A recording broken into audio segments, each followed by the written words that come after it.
समारम्भाम्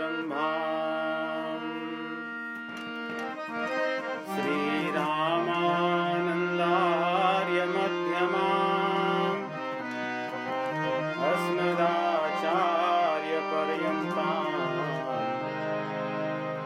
वन्दे श्रीगुरुपरम्पराम्।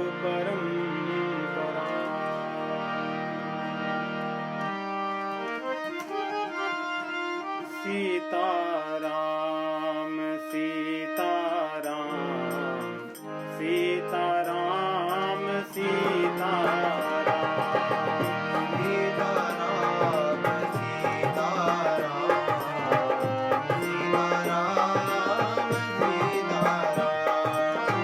सीताराम सीताराम सीताराम सीताराम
भगवान श्री रामचंद्र जी की पावन कथा में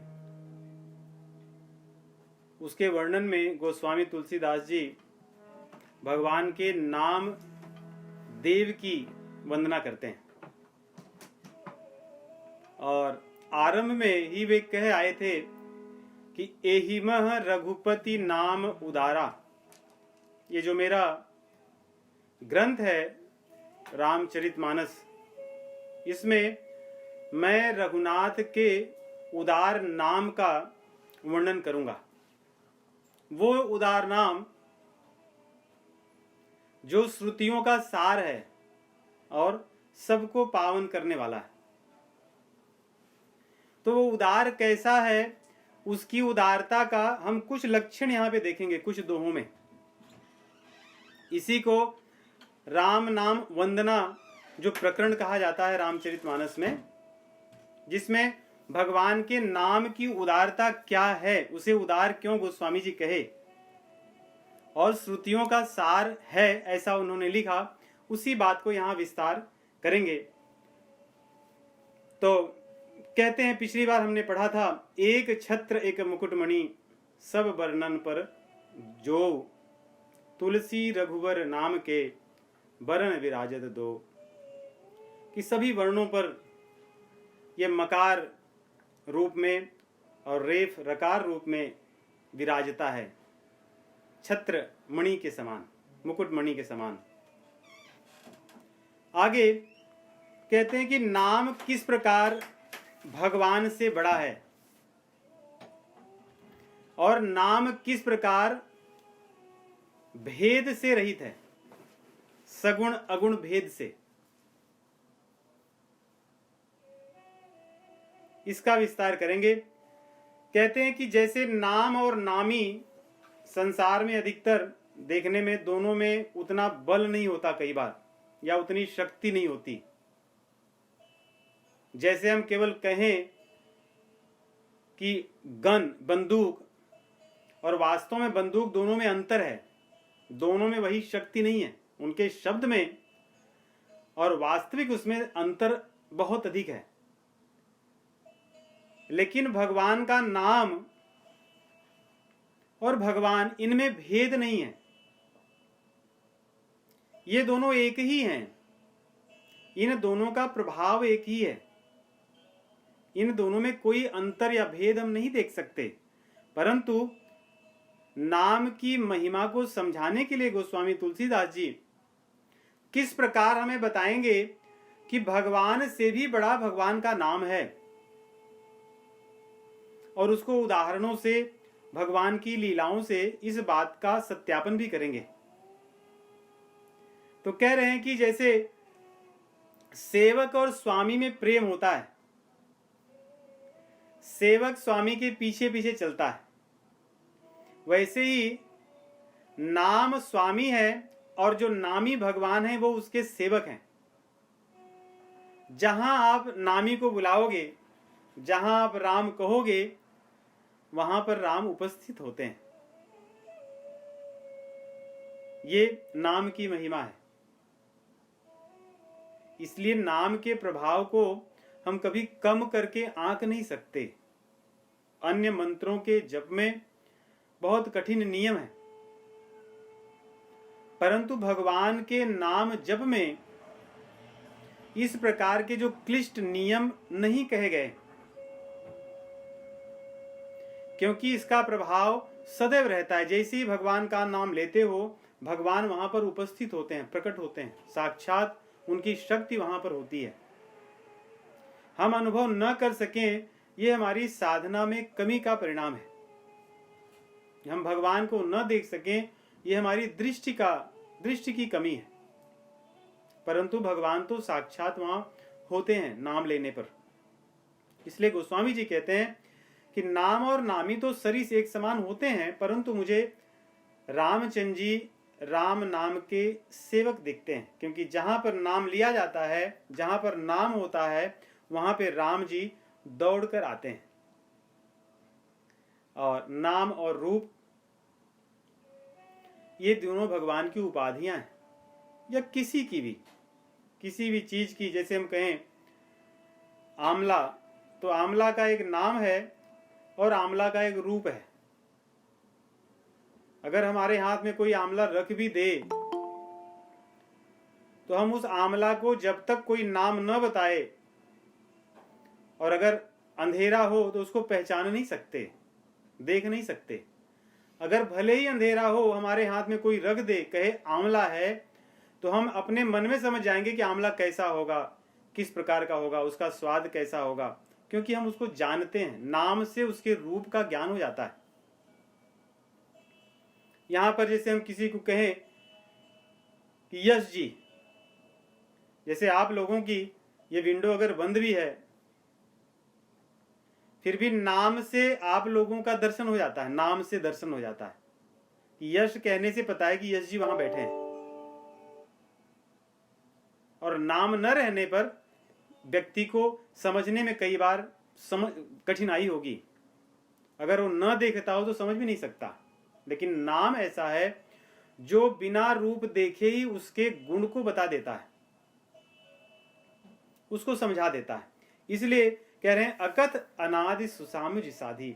जिस व्यक्ति को सही ज्ञान होगा, सज्जन व्यक्ति को नाम और रूप ये दोनों साध्य हो जाते हैं अच्छी समझ से। और ये दोनों अलग अलग होने पर भी कहते हैं कि कौन सा छोटा है और कौन सा बड़ा है। पिछली बार हमने जब चर्चा की थी कि हमें अपनी साधना में किन नियमों का पालन करना चाहिए, नाम जप करते समय किन अपराधों से बचना चाहिए, तो नाम अपराध के कई नियम हमने सुने थे, कई नाम अपराधों को जाना था। नामों को एक दूसरे से छोटा बड़ा कहना भी अपराध है नाम अपराध में। परंतु गोस्वामी जी कहते हैं कि नाम को छोटा बड़ा कहना में तो अपराध है, परंतु मैं कुछ बातें बताऊंगा, साधु लोग समझ जाएंगे कि नाम बड़ा है या नाम ही बड़ा है। मेरे हिसाब से नाम के अधीन रूप होता है, और रूप और नाम के बिना रूप का ज्ञान नहीं हो सकता। जैसे हमें कोई चीज मिल जाए, मान लो एक नई चीज जिसको दुनिया में कोई न जाना हो, हम सबको देते रहेंगे, फिर भी वो व्यक्ति जान नहीं पाएगा कि है क्या वास्तव में। लोग यही पूछेंगे क्या है। अगर हम किसी व्यक्ति की फोटो आपको दे दें तो देखने के बाद ये होगा कि कौन है, नाम जानने की इच्छा होगी। और कई बार हम नाम जानते हैं लेकिन रूप नहीं जानते, तो उतनी परेशानी नहीं थी, फिर भी हम जानते हैं। हमने भगवान को अभी तक देखे नहीं अपने इन सांसारिक चक्षुओं से, लेकिन भगवान का नाम सुनकर, उनकी लीला का श्रवण करके हमारे मन में भगवान का एक स्वरूप प्रकट है। वो स्वरूप तो नाम के अधीन है। जैसे हम बोले राम, तो राम भगवान की जिस स्वरूप को हम अपने मन मंदिर में बसाए हैं, वो स्वरूप प्रकट होकर सामने आता है। इसका अर्थ यह है कि नाम के होने पर ही रूप का ज्ञान होता है। अगर नाम न हो, फिर रूप को समझना या उसके साथ संबंध जोड़ना कठिन होगा। कैसे आप संबंध जोड़ोगे? तो संबंध जोड़ने में नाम महत्वपूर्ण होता है, और उसके बाद फिर रूप आता है। इसलिए कह रहे हैं कि नाम के अधीन रूप है।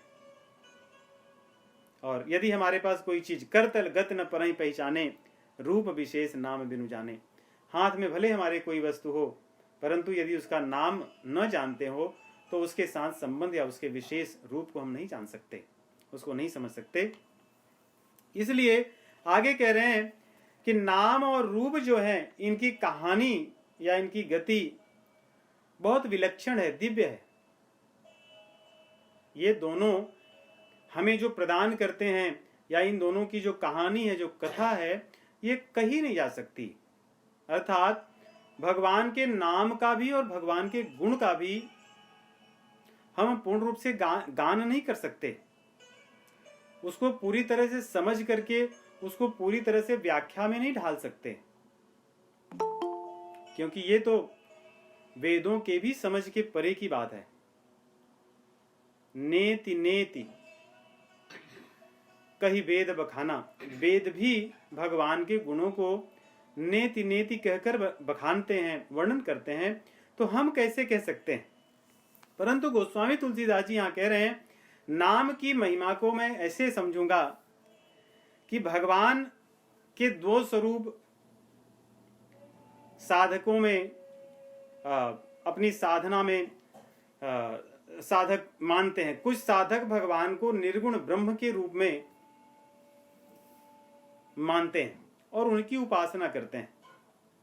योगी लोग अपने हृदय में भगवान के उन्हीं निर्गुण जो ब्रह्म है, जो सर्वत्र व्याप्त सच्चिदानंद आनंद घन भगवान सर्वत्र समभाव में व्याप्त हैं, कण कण में जो व्याप्त हैं, प्रतिकूल और अनुकूल परिस्थितियों में जो ब्रह्म सर्वत्र व्याप्त हैं, उन्हीं को निर्गुण के रूप में माना जाता है, जो सर्वत्र व्याप्त हैं। गुणों से अतीत जो भगवान का स्वरूप है, जिसको हम किसी एक रूप में नहीं देख पा रहे हैं, अनुभव नहीं कर पा रहे हैं, और दूसरा भगवान का सगुण साकार स्वरूप, जिसको धारण करके भगवान अपने भक्तों को आनंद देते हैं। जिस स्वरूप में वे अपने भक्तों के सम्मुख प्रकट होते हैं, उनके साथ अपनी लीलाएं करते हैं, उनको आनंद प्रदान करते हैं। जिस स्वरूप से भक्त भगवान के साथ अपने संबंध को जोड़ता है, उनको समर्पित हो जाता है, उस स्वरूप को यहां कह रहे हैं कि सगुण। कहते हैं ये दोनों अगुण और सगुण, इन दोनों के बीच में, तो कह रहे हैं अगुण सगुण बीच नाम सुसाखी, उभय प्रबोधक चतुर दुभाखी। ये दोनों के बीच में या इन दोनों के बीच में का ज्ञान कराने वाला भी नाम है। ये दुभाषिया का काम करता है। जो अगुण को जानने वाले लोग हैं उनको अगुण के बारे में निर्गुण के बारे में बताता है, और जो सगुण भगवान के स्वरूप को जानने वाले लोग हैं उनको सगुण का अनुभव कराता है। इसके अंदर दोनों गुण हैं। ये दुभाषिया है, जिसको ट्रांसलेटर कहते हैं। ये मध्यस्थ बीच में रहता है, दोनों के काम आता है। इसलिए सुसाखी कह रहे हैं, अगुण सगुण बीच नाम सुसाखी। अगुण और सगुण के दोनों के बीच में ये जो नाम है, ये सुसाखी का काम करता है। ये दोनों को बीच में रहता है, दोनों को जानता है, दोनों का साक्षी है, और जिसकी जैसी रुचि है, जो जिस भाव में भगवान को मानता है, उस भाव के अनुसार उसको भगवान का अनुभव करा देता है। लेकिन सोचिए, चाहे कोई निर्गुण ब्रह्म को मानने वाला हो, चाहे सगुण को, नाम की महत्ता को दोनों स्वीकार करते हैं। दोनों के मतों में अंतर है, दोनों के सिद्धांतों में, भगवान को किस स्वरूप में मानते हैं इस सिद्धांत में अंतर है, परंतु नाम में किसी दोनों में भेद नहीं है। दोनों नाम को स्वीकार करते हैं और नाम दोनों को भगवान का अनुभव कराता है। तो इस प्रकार अगर देखें तो नाम तो यहां भी बड़ा ही हुआ कि अगुण सगुण दोनों को भगवान का अनुभव कराने वाला ये भगवान का नाम है, इसमें कोई भेद नहीं।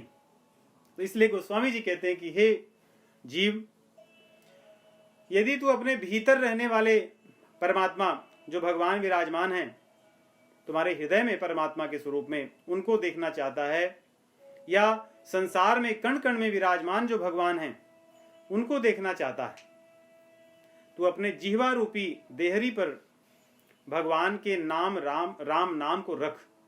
राम नाम का जप कर, स्मरण कर। इससे तेरे भीतर और बाहर दोनों तरफ प्रकाश होगा। भीतर बैठे हुए जो परमात्मा हैं वे तुझे प्रकट होंगे तेरे हृदय में, और संसार में कण कण में विराजमान जो भगवान हैं उन भगवान का स्वरूप भी तुझे दिखने लगेगा। तो इस प्रकार गोस्वामी जी कहते हैं, राम नाम मन दीप धरु, जीह देहरी द्वार, तुलसी भीतर बाहर हूं, जो चाहसी उजियार। यदि हमें चाहिए तो, अगर हमें उजाला नहीं चाहिए, ये हमारे हाथ में है। नहीं, हम अपने घर में प्रवेश करें और अपने घर की लाइट को चालू करें या न करें, ये हमारे हाथ में है। इसमें कोई और कुछ नहीं कर सकता। इसलिए गोस्वामी जी के शब्द अच्छे हैं। कहते हैं, जौ चाहस उजियार, यदि तुम्हें चाहिए प्रकाश तो। अगर प्रकाश की आवश्यकता नहीं है तो कोई बात नहीं, आप अपनी इच्छा अनुसार जैसे चाहें वैसे कर सकते हैं। यदि भगवान का अनुभव करना है, इस मानव शरीर की वास्तविक उद्देश्य को प्राप्त करना है, तो भगवान का जो नाम है उसको अपनी जिह्वा पर धारण कर। इसीलिए जिह्वा बनी है। आगे कहते हैं अगले दोहे में, इस चीज को समझाने का प्रयास करेंगे कि जैसे पहले इस दोहे में इन्होंने बताया कि अगुण हो चाहे सगुण हो, ये इन सबको आवश्यकता है राम नाम जपने की। आगे कहते हैं कि किसी भी प्रकार का भक्त हो, 4 प्रकार के भक्त भगवान कहते हैं भगवत गीता में, चतुर्विधा भजन्ते माम जनाः सुकृतनोर्जुन, आर्तो जिज्ञासुरर्थार्थी ज्ञानी च भरतर्षभ। कि 4 प्रकार के मेरे भक्त हैं। भगवान कहते हैं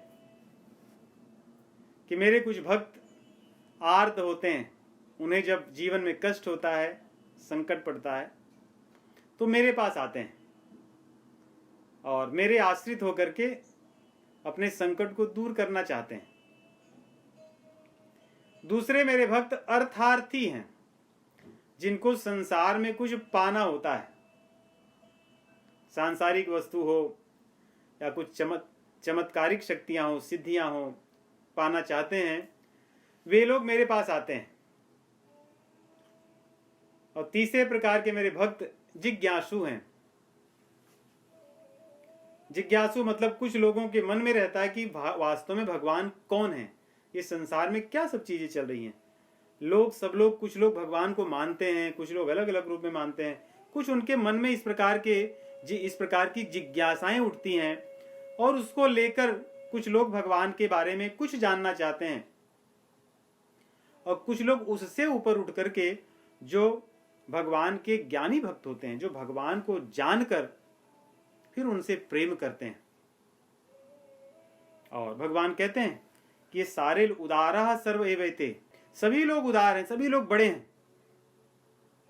लेकिन उसमें से ज्ञानी मुझे बहुत प्रिय है। उसमें से जो ज्ञानी भक्त है वो मुझे बहुत प्रिय है, क्योंकि वो सब कुछ मेरे बारे में जानकर भी मुझसे प्रेम करता है। उसको सब चीजों का ज्ञान हो गया है। वो चाहे तो अन्य चीजों को पा सकता है, परंतु उन चीजों को न लेकर, उन चीजों को न चाहकर वो मुझसे प्रेम करता है, इसलिए वो मुझे बहुत प्रिय है। तो ये 4 प्रकार के भक्त कह रहे हैं, चारों प्रकार के भक्त उदार इसलिए हैं कि वे संसार में न जाकर के जो आरती है, आर्त है, जिसको दुख है, कष्ट है, वो भी संसार में अन्य लोगों के पास न जाकर के, अन्य तरह की उपासना में न जाकर के, अन्य किसी का आश्रय न लेकर के, भगवान कहते हो मेरे आश्रय आता है, मेरे नाम का आश्रय लेता है, इसलिए वो उदार है। उसी प्रकार जिसको संसार की उपलब्धियां चाहिए या कुछ सिद्धियां चाहिए, वो भी अन्य उपासनाओं को या अन्य पद्धतियों में न जाकर के मेरे पास आता है, इसलिए वो उदार है। और उसी प्रकार जिज्ञासु भी संसार के बारे में अन्य तरह की जिज्ञासाएं न करके मेरी जिज्ञासा करता है, मुझको जानना चाहता है। और जो मेरा उदार भक्त है, जो मुझसे प्रेम करता है, ये सारे लोग उदार हैं। तो यहाँ पे इस दोहे में कहते हैं कि योगी, यहाँ पे गोस्वामी तुलसीदास जी पहली चौपाई कहते हैं, नाम जीह जपी जागहि जोगी, नाम जीह जपी जागहि जोगी, विरति विरंचि प्रपंच वियोगी,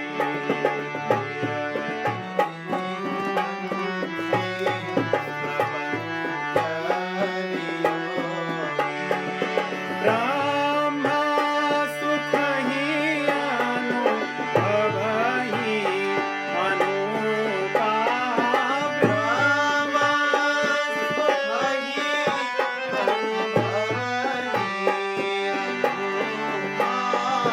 अकथ अनामय नाम नरूपा।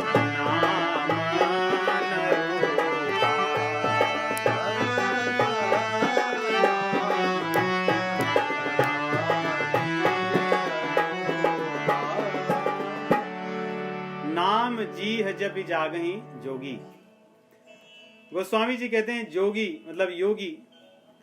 अब योगी में हम कर्म योगी, ज्ञान योगी, भक्त योगी, ध्यान योगी सभी को मान सकते हैं कि जो भगवान को पाना चाहते हैं, जो भगवान के प्रिय हैं।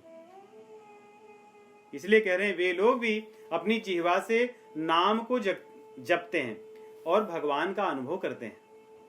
उसी प्रकार जो गूढ़ गति को जानना चाहता है, भगवान की सृष्टि को, माया को, जीव को जान करके इनके संबंधों को जानना चाहता है, संसार में व्याप्त जो माया का अज्ञान रूपी जो आवरण है, इससे ऊपर उठ करके इस आवरण को हटाकर भगवान के दर्शन करना चाहता है, जिसके मन में ऐसी जिज्ञासाएं हैं, इस गूढ़ बात को जानना चाहता है, वो भी नाम जीह जपि जानहि तेऊ, वो भी जीवा से नाम को जप कर जान सकता है। और जो साधक हैं वो लय लगा करके नियम से, यहां पे देखिए कि नियम से जप करने के लिए गए, साधक नाम जपहि लय लाए, हो ही सिद्धि अनिमादिक पाए। साधकों को लय लगा करके भगवान के नाम को जपना चाहिए, जिससे वो सिद्ध भी हो जाते हैं और सिद्धियां भी पा जाते हैं, सिद्धियां भी मिलती हैं और सिद्ध भी हो जाते हैं। और जिनको कष्ट है, संकट है, हो ही कुसंकट मिटा ही कुसंकट हो ही सुखारे। और कुछ लोग भगवान के नाम को जपते हैं अपने दुख को मिटाने के लिए, तो उनके दुख को भी भगवान दूर करते हैं। राम भगत जग चार प्रकारा, सुकृति चार्यु अनग उतारा। ये चार प्रकार के जो भक्त हैं, ये सभी लोग उदार हैं, ये पाप रहित लोग हैं, ये सभी बड़े सुकृति वाले लोग हैं। इनका जो कर्म कोई सामान्य कर्म नहीं है। और इसीलिए हम जब भगवत गीता का 6वां अध्याय पढ़ रहे थे, अर्जुन जब भगवान से पूछते हैं कि आपके जो भक्त हैं, यदि ये अपने रास्ते पर न जाकर के योग भ्रष्ट हो जाएंगे तो क्या होगा, तो भगवान उस बारे में कहते हैं पार्थ नैवेह नामुत्र विनाशस तस्य विद्यते, न ही कल्याण कृत कश्चित दुर्गति में तात गच्छति। कि मेरा जो भक्त है वो भले योग भ्रष्ट हो जाए, लेकिन उसकी दुर्गति नहीं होती, क्योंकि वो सुकृति कर रहा है, वो संसार को पाने के लिए चीजें नहीं कर रहा है, मुझे पाने के लिए कर रहा है। तो यहां पे कह रहे हैं गोस्वामी जी, चहु चतरन कह नाम अधारा, ज्ञानी प्रभु ही विशेष प्यारा। कि जो चार प्रकार के भक्त बताए हैं, इन चारों भक्तों में भगवान को चौथा जो भक्त है बहुत प्यारा है।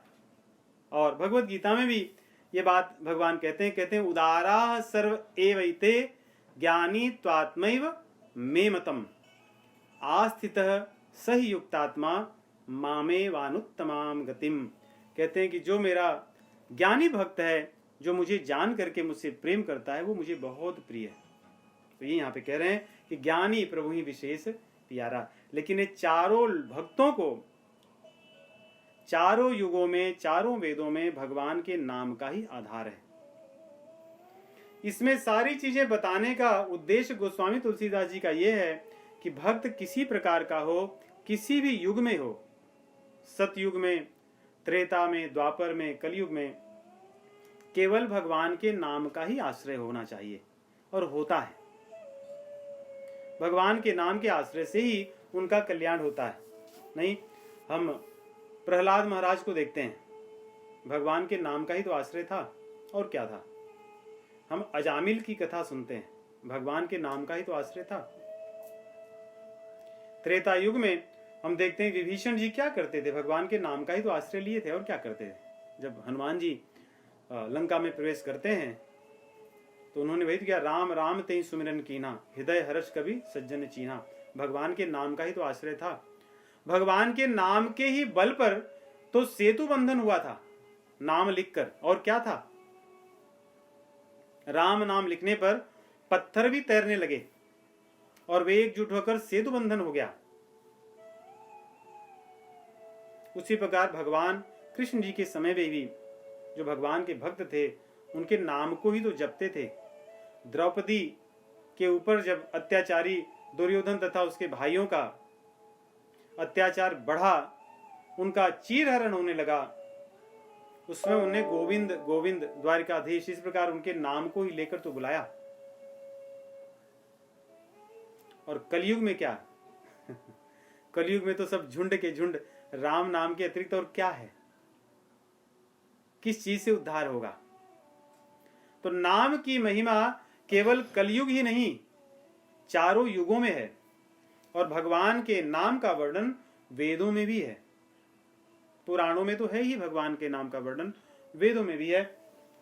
यहाँ पे कुछ उदाहरण है। यजुर्वेद के अंदर आता है, स होवाच श्री राम कैवल्य मुक्तिरेकै व पारमार्थिक रूपिणी दुराचार रतो वापि मन्नाम भजनात् कपे। कि भगवान के नाम, कहते हैं कि मेरे नाम के अतिरिक्त और किस चीज को भजोगे, कैसे कल्याण होगा।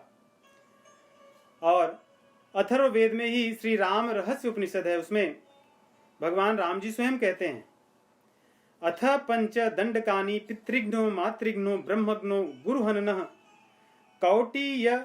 कौटिय तिघ्नो नेक कृत पापो यो मम षण्णवर्ती कोटि नामानि जपति सतेभ्य पापेभ्य प्रमुच्यते। कहते हैं किसी भी प्रकार का पाप हो, माता पिता गुरु या अन्य प्रकार के जितने भी आप पाप सोच सकते हैं, सभी पापों को नष्ट करने वाला ये भगवान का नाम है। कहते हैं मन नाम, मेरा नाम, भगवान कहते हैं मेरा नाम है, इससे तुम्हारा कल्याण होगा। यजुर्वेद में आता है, राम नाम जपा देव मुक्तिर भवति। भगवान के नाम के जप से ही मुक्ति होती है। तो गोस्वामी जी इसीलिए कह रहे हैं, चहु जुग चहु श्रुति नाम प्रभाव कल विशेष नहीं आनो पाओ। और कलयुग में तो किसी अन्य का कोई बात ही नहीं है, नाम के अतिरिक्त और किस चीज का प्रभाव होगा। कलियुग केवल हरि गुण गाहा, कलियुग केवल नाम धारा, सर्वत्र ही है। और क्या करोगे?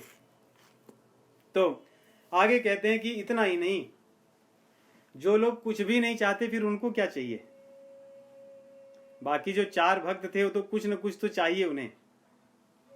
किसी को अपना संकट दूर करना है, किसी को संसार की कुछ चीजें प्राप्त करनी है, किसी को भगवान के बारे में जानना है, किसी को भगवान से प्रेम करना है।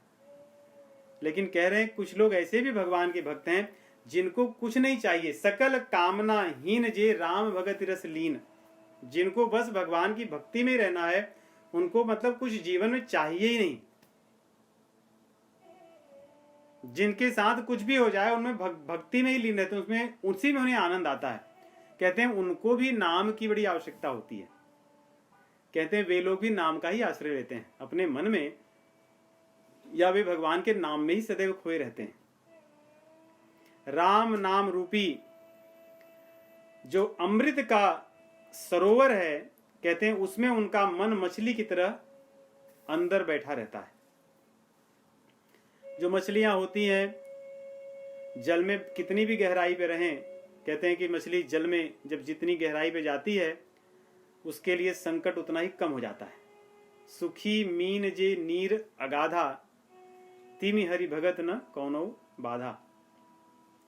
लेकिन फिर भी मछली गहराई में जाए उसको नष्ट तो एक दिन होना ही पड़ता है संसार के जल में। परंतु यहां कह रहे हैं पीयूष हृदय, राम नाम रूपी जो प्रेम का सरोवर है, ये अमृत का सरोवर है। इसमें मन यदि मछली की तरह रहेगा तो इसको कभी कष्ट नहीं होगा, ये कभी नष्ट नहीं होगा, ये सदैव सुरक्षित और आनंद में मग्न रहेगा।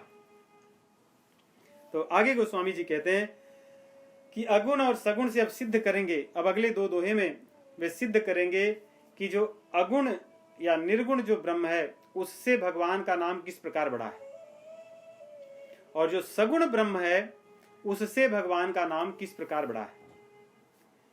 तो कह रहे हैं कि दोनों जो भगवान के नाम है, भगवान का अगुण और सगुण जो रूप है, इन दोनों को नाम अपने बल पर एक अपने वश में कर रखा है। निज बस निज बूते। निज बूते मतलब उसने अपने बल पर, जैसे कभी कभी हम दूसरे के बल पर किसी को वश में कर सकते हैं।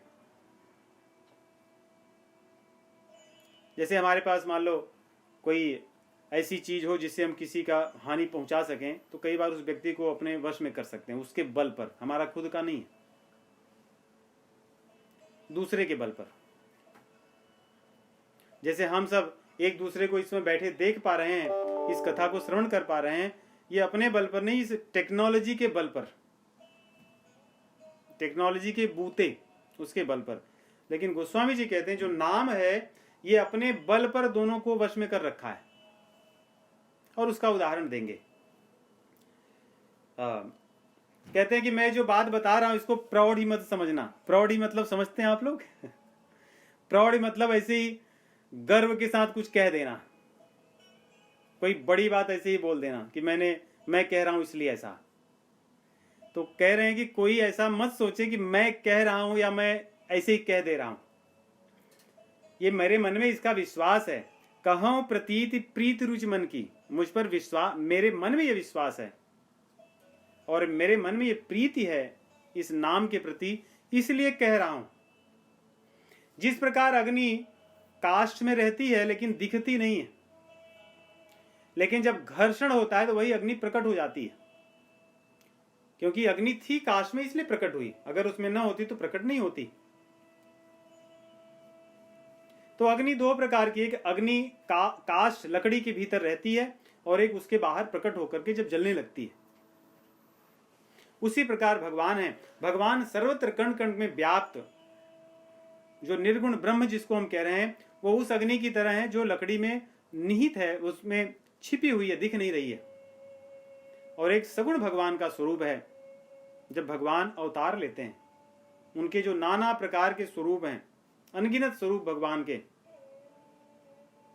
नाना भांति राम अवतारा, रामायण शतकोटि अपारा। तो भगवान जो नाना प्रकार के अनंत अवतार लेते हैं, ये भगवान का जो स्वरूप सगुण स्वरूप है, ये प्रकट अग्नि के समान है। हमारे हृदय में भी तो व्याप्त भगवान बैठे हैं, कण कण में बैठे हैं। कण कण की बात छोड़ दीजिए, हमारे हृदय में भगवान सदैव विराजमान है। उनके बिना हम रह ही नहीं सकते। अगर वे इस शरीर को छोड़ दें जहां विराजमान है हमारे हृदय में, तो एक क्षण भी हम नहीं रह पाएंगे, शरीर तुरंत निष्प्राण हो जाएगा। लेकिन ऐसे भगवान के रहते हुए भी हम इतने दुखी क्यों हैं? जैसे हमारे पास अनमोल हीरा हो और अनमोल मणि हो, लेकिन हमको उसका महत्व न पता हो, हम उसको कहीं रखे हो एक जगह, पत्थर मान के, कोयला मान करके, और जीवन में दरिद्रता पूर्वक अपना जीवन बिताएं, निर्धन होकर के पड़े रहें, दुखी होकर जीते रहें, क्योंकि हमें ज्ञान नहीं है। उस अमृत, वो उस बहुमूल्य रत्न को हमने समझ ही नहीं पाया, उसके महत्व को हम नहीं समझ पाए, उसके मोल को, उसकी कीमत को हम नहीं जान पाए। उसी प्रकार भगवान हमारे हृदय में, सच्चिदानंद घन भगवान जो हैं ब्रह्म के स्वरूप में हमारे हृदय में विराजमान है। इनके रहते हुए भी हम भटक रहे हैं, हम दुखी हैं। गोस्वामी जी लिखते हैं, आनंद सिंधु मध्य तव बासा, कि आनंद सिंधु में तुम्हारा वास है और बिनु जाने कसी मरत प्यासा। लेकिन पता ही नहीं कि जो प्यास लगी है इसी जल को पीना है और प्यासा मर रहा है। वैसे ही भगवान साक्षात हमारे हृदय में विराजमान है, परंतु उनको हमने यत्न करके प्रकट नहीं किया। जैसे कोयले के रूप में दिखने वाला जो हीरा है, उसके महत्व को न जान करके और अज्ञानता के कारण उसको हमने उसका निरूपण करके उसको रत्न को प्रकट नहीं किया, तराशा नहीं, उसके महत्व को नहीं जाना। उसी प्रकार नाम जप करके यदि हम भगवान को, जो हमारे हृदय में ब्रह्म रूप में, निर्गुण रूप में विराजमान है, उनको प्रकट नहीं कर लेते यत्न पूर्वक, नाम जप रूपी यत्न से, अभ्यास से, साधना से, तो हम ऐसे ही संसार में भगवान के रहते, हमारे हृदय में संसार हमारे हृदय में भगवान के विराजमान होते हुए भी हम सदैव दुखी रहेंगे। व्यापक एक ब्रह्म अविनाशी, सत चेतन घन आनंद राशि, अस प्रभु हृदय अछत अविकारी, सकल जीव जग दीन दुखारी। हम ऐसे ही दीन दुखी होकर के संसार में भटकते रहेंगे।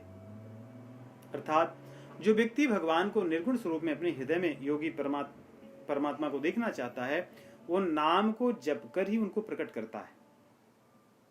जब हम देखते हैं ध्रुव महाराज जब घर से बाहर निकल जाते हैं भगवान को पाने के लिए, अपनी माता जी के कहने पर, सुनीति के कहने पर, माता सुनीति के कहने पर, तो नारद जी जब उनको मिलते हैं रास्ते में और भेजते हैं कि आप उनको प्रयास करते हैं घर भेजने के लिए, वो लौटना नहीं चाहते। कहते हैं मैं जाऊंगा, मेरी माँ ने कहा है, भगवान को पाना है, क्योंकि भगवान को जब पाऊंगा तो मुझे बड़ा राज्य देंगे, वहां से मुझे कोई हटा नहीं सकता। तो क्या करते हैं वो, भगवान के नाम को जप करते हैं, भगवान उनके हृदय में प्रकट होते हैं, उस आनंद में वो खो जाते हैं। और फिर भगवान जब उनके सम्मुख वास्तव में प्रकट होते हैं तो उनको न देख करके अपने हृदय में विराजमान भगवान को ही देखते रहते हैं। अर्थात हमारे हृदय में वही परमात्मा विराजमान है जो बाहर या जो सगुण रूप में जो भगवान का जो स्वरूप है वही हृदय में भी प्रकट हो सकते हैं, यदि हम उनके नाम का जप करें। उनको नाम जप रूपी यत्न से उनको प्रकट किया जा सकता है। इस प्रकार गोस्वामी जी कहते हैं यदि कोई नाम को न जपे तो निर्गुण निराकार ब्रह्म का भी अनुभव नहीं कर सकता। इस प्रकार नाम से निर्गुण से तो नाम बड़ा ही है, ये अपना वो निष्कर्ष निकाल दिए। इस प्रकार ये सिद्ध होता है। अब कहते हैं अब मैं सिद्ध करूंगा कि राम जी जो सगुण राम जी उनसे कैसे नाम बढ़ा है, तो उसको सिद्ध करते हैं आगे। कहते हैं राम जी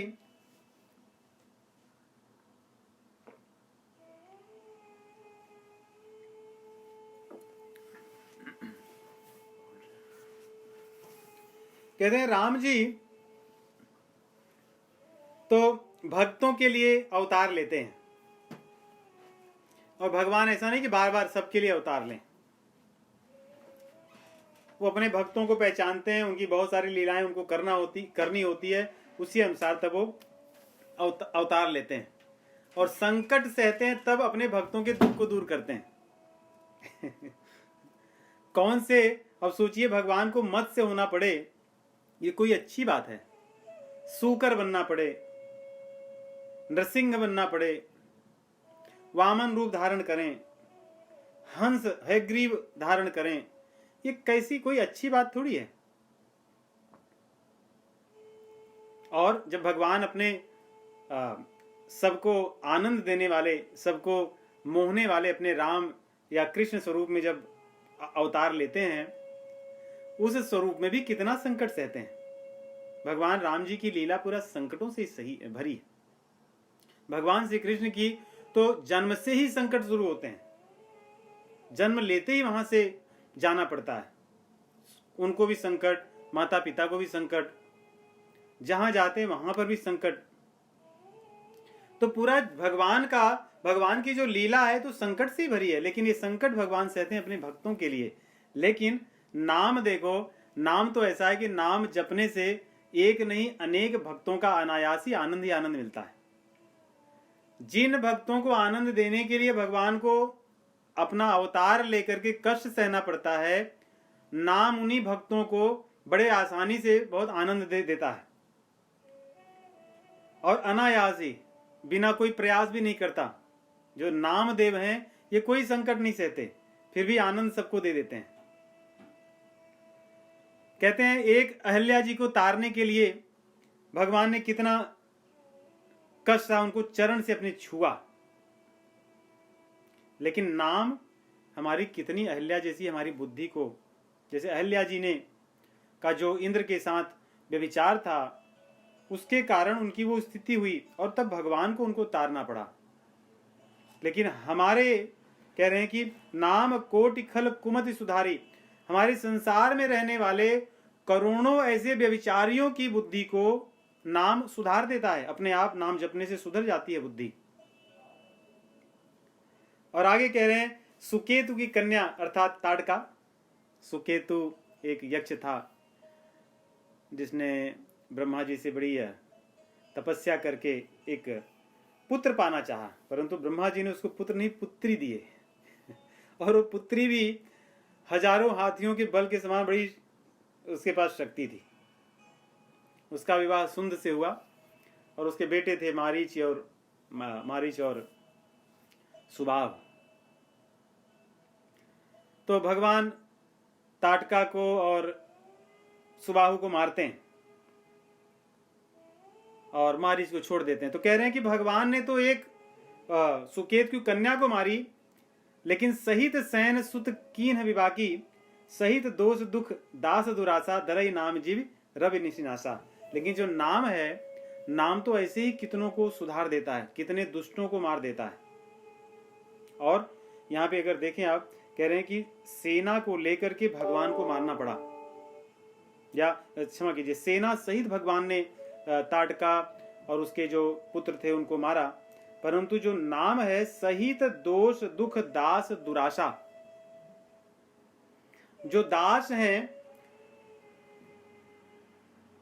उनके अंदर दोष भी रहता है, दुख भी होता है, लेकिन जो नाम है उनको बड़े क्षण में नष्ट कर देता है, बिना किसी अस्त्र के, बिना किसी शस्त्र के। जैसे अग्नि, जैसे सूर्य के आते ही अंधकार तुरंत नष्ट हो जाता है, सूर्य के आते ही अंधकार नष्ट हो जाता है, वैसे ही भगवान के नाम से हमारे हृदय में विराजमान जो दुख है, दुराशाएं हैं, ये अपने आप नष्ट हो जाती हैं। कहां एक जो विश्वामित्र मुनि थे, उनका जो यज्ञ चल रहा था, उस यज्ञ में जो बाधा पहुंचाने वाले लोग थे, उन राक्षसों को तथा ताटका, मारीच और सुबाहु, इन सबों के साथ में भगवान को युद्ध करना पड़ा, कईयों को मारना पड़ा, तब जाकर के वो यज्ञ संपन्न हुआ। लेकिन कह रहे हैं यहां तो जो संसार में जो जन हैं, उनके हृदय में ऐसे कितने राक्षस विद्यमान हैं, परंतु नाम इन सभी राक्षसों का ऐसे हम कह सकते हैं कि उनके नाम जप रूपी यज्ञ से ये सभी राक्षस अपने आप नष्ट हो जाते हैं, ये कुछ नहीं कर पाते। और आगे कहते हैं भंजे भगवान ने तो एक ही शिव धनुष तोड़ा था। भव चाप मतलब संसार, भव मतलब शिव जी और भव मतलब संसार को ही मानिए। तो भगवान ने तो एक शिव जी के धनुष को तोड़ा था, लेकिन राम नाम तो धनुष तो छोड़िए, इस संसार सागर में जितने भी भय हैं उनको नष्ट कर देता है। भव भय भंजन, वहां पे भव का एक धनुष टूटा, यहां पे भव का भय ही टूट जाता है, और केवल एक का नहीं, करोड़ों का। भगवान तो एक ही धनुष को तोड़े थे, और दंडक वन में रामचंद्र जी गए तब उसको पावन किए, लेकिन जन मन अमित नाम किए पावन। वैसे ही जन के, भक्तों के हृदय में विराजमान जो दंडक वन है, जिसमें सब प्रकार के ऐसे कह सकते हैं कि जहाँ पे सब प्रकार के कष्ट हैं या कोई आनंद का वातावरण नहीं है, संसार के दुख व्याप्त हैं, ऐसे ही हृदय में भगवान के नाम को जपने से सब हरा भरा हो जाता है, सुहावना हो जाता है। जो राक्षस हैं, दुष्ट हैं, काम क्रोध आदि विकार नष्ट हो जाते हैं, आनंद छा जाता है, प्रेम दया करुणा इसकी लहरें बहने लगती हैं भगवान के नाम को जपने से। दंडकवन की कहानी संक्षेप में कहता हूँ आप लोगों को। वाल्मीकि में आती है दंडकारण्य की कहानी। महाराज इक्ष्वाकु के कई संतानों में जो सबसे छोटे थे उनका नाम दंड था। दंड इसलिए था कि वे बड़े धर्मनिष्ठ थे और धर्म के आधार पर अपने राज्य को चलाते थे। इसलिए उनके पिता ने उन्हें राज्य दिया। 100 योजन लंबा चौड़ा राज्य जो विंध्याचल से लेकर के दक्षिण में नीलगिरी पर्वत, नीलगिरी या कौन सा पर्वत है, तो वहां तक का राज्य उन्होंने अपने छोटे बेटे दंड को दिया। तो दंड वहां पर अच्छे से राज्य करने लगे। एक बार वे अपने राज्य में घूमते हुए एक नगर में पहुंचे जहां पर एक सुंदर कन्या थी। उससे उन्होंने विवाह करने का प्रस्ताव रखा और वो देवताओं के जो भृगवंशी देखिए देवताओं के जो असुरों के जो गुरु हैं शुक्राचार्य, असुरों के जो गुरु शुक्राचार्य, उनकी कन्या थी, अरजा नाम था उसका। उसने कहा कि मेरे पिताजी नहीं है, अगर आपको मेरे साथ विवाह करना है तो मेरे पिताजी से आप पूछिए। परंतु इन्होंने उसकी बात को न मान करके उसके साथ बलपूर्वक संबंध किया और जब उसके पिताजी को पता चलता है तो उन्होंने श्राप दे दिया कि जो भी व्यक्ति मेरी कन्या के साथ इस प्रकार का व्यवहार किया होगा उसका राज्य सहित सारा वैभव नष्ट हो जाएगा 7 दिन में, और उसके सारे राज्य में ऐसा कोई स्थान नहीं होगा जहां हरा भरा कभी कुछ, सब कुछ जलकर भस्म हो जाएगा। तो 7 दिनों तक अग्नि की वर्षा होती रही और उनका संपूर्ण राज्य जल करके भस्म हो गया। इसीलिए उसको दंडकारण्य कहते थे, जहां पर सब कुछ भी ऐसी जीवंत चीज नहीं थी। तो कह रहे हैं भगवान श्री रामचंद्र जी जो अपनी लीला कर रहे थे तो इन दंडकारण्य में उसको उन्होंने पुनः जीवित किया, वो सुहावन हो गया। और लेकिन हमारे हृदय में तो ऐसे ही सब पाप में स्थान भरा हुआ है, जहां पे सब विकार विराजमान है। हमारे हृदय रूपी दंडकारण्य में भगवान का नाम इसको सुहावन बना देगा। तो ऐसा गोस्वामी जी कहते हैं, निशिचर निकर दले रघुनंदन नाम सकल कलि कलुष निकंदन। और रामचंद्र जी को तो खर दूषण सहित जो 14,000 राक्षस थे उनसे लड़ना पड़ा, लेकिन नाम जो है, नाम तो सकल कलि कलुष निकंदन, केवल 14,000 नहीं, ये तो करोड़ों करोड़ों जो कलयुग के राक्षस हैं इन सबको भस्म कर देता है। 14,000 की कोई बात नहीं। और भगवान को तो इतना लड़ना पड़ा, रक्तपात करना पड़ा, इतना श्रम करना पड़ा, लेकिन नाम बिना श्रम के ही, केवल जप से ही कलयुग के कलयुग के करोड़ों करोड़ों जो राक्षस हैं उनको नष्ट कर देता है। इतना ही नहीं, भगवान तो जो अच्छे सेवक हैं उनका कल्याण करते हैं। नहीं, सबरी भगवान की कितनी अच्छी भक्ता थी। गिरिधराज जटायु भगवान के कितने बड़े भक्त थे, इनका कल्याण कर दिए तो क्या। राम सबरी गीध सुसेवकनी सुगत दीन रघुनाथ, इनको उन्होंने गति दी तो कोई बात नहीं, इनको तो गति मिलनी थी, ये तो भगवान के बड़े अच्छे सेवक थे। लेकिन नाम की ऐसी महिमा है, वो तो दुष्टों को अच्छी गति देता है। जो भगवान के सेवक नहीं, जो दुष्ट हैं, नाम उधारे अमित खल वेद विदित गुण गाथ। तो नाम तो करोड़ों करोड़ों जो असंख्य खल हैं उनके जीवन में कल्याण का मार्ग प्रशस्त करता है, उनका उद्धार करता है। तो इस प्रकार गोस्वामी जी कहते हैं कि ब्रह्म से तो बड़ा भगवान का नाम है ही। राम जो सगुण राम जी हैं, इनसे भी भगवान उनका नाम बड़ा है। जो काम भगवान छोटे पैमाने पर करते हैं, नाम उसको बड़े पैमाने पर करता है। भगवान कुछ लोगों का कल्याण करते हैं, नाम अनंत कोटि लोगों का कल्याण करता है। भगवान के कल्याण करने में देर लगती है, समय लगता है, परंतु नाम के द्वारा कल्याण होने में समय नहीं लगता, बड़ी शीघ्रता से हो जाती है। तो इस प्रकार नाम की महिमा का जो प्रकरण चल रहा है, इसमें गोस्वामी तुलसीदास जी आगे कुछ दोहों में और भगवान के नाम की महिमा को गाएंगे। इसको हम लोग आगे श्रवण करेंगे। आप सभी को मेरी राम राम।